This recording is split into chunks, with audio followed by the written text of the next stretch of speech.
ભારત દેશ આ વિવિધ સંસ્કૃતિઓથી સભર છે અને ભારતવાસીઓ આ વિવિધ સંસ્કૃતિને ધામધૂમથી ઉજવતા હોય છે।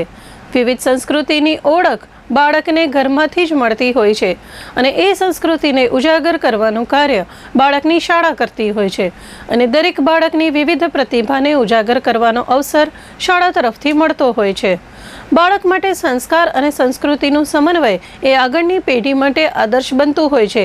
આવો જ એક સંસ્કાર અને સંસ્કૃતિનો સમન્વય કહી શકાય તેવો કાર્યક્રમ ભુજ ખાતે વ્હાઇટ હાઉસ પબ્લિક સ્કૂલ હરિપરમાં વાર્ષિકોત્સવ 2025-26ની ભવ્ય ઉજવણી થઈ, જેમાં શાળાના દરેક બાળકોએ ઉત્સાહભેર ભાગ લીધો હતો।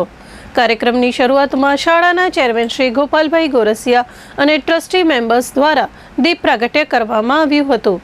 શાળાના આચાર્ય તેમજ શિક્ષકો દ્વારા બધા જ મહેમાનોને પુષ્પગુચ્છ આપી તેનું સ્વાગત કરવામાં આવ્યું હતું। ત્યારબાદ મંચસ્થ મહેમાનો દ્વારા વર્ષ દરમિયાન જિલ્લા લેવલે તેમજ રાજ્ય સ્તરે જે વિદ્યાર્થીઓએ શાળાને ગૌરવ અપાવ્યું તે વિદ્યાર્થીઓને શાળાના ચેરમેન શ્રી ગોપાલભાઈ ગોરસિયા અને ટ્રસ્ટી મેમ્બર્સ દ્વારા મેડલ્સ તેમજ સર્ટિફિકેટ અને પુરસ્કાર દ્વારા પ્રોત્સાહિત કરાયા હતા।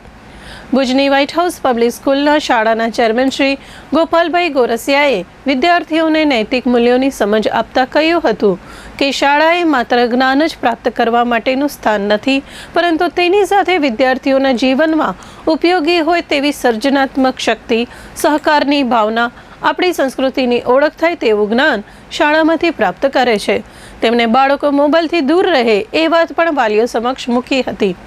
તેમણે બાળકોને માર્ગદર્શન આપતા કહ્યું હતું, આપણે પાણી અને અન્નનો બગાડ અટકાવવો જોઈએ, એ આપણી ફરજ છે।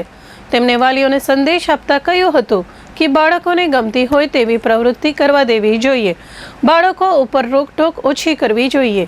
આનાથી બાળક ગમતી પ્રવૃત્તિમાં આગળ વધી અને એમાં જ પોતાનું ભવિષ્ય છે એ સુનિશ્ચિત કરી શકે છે।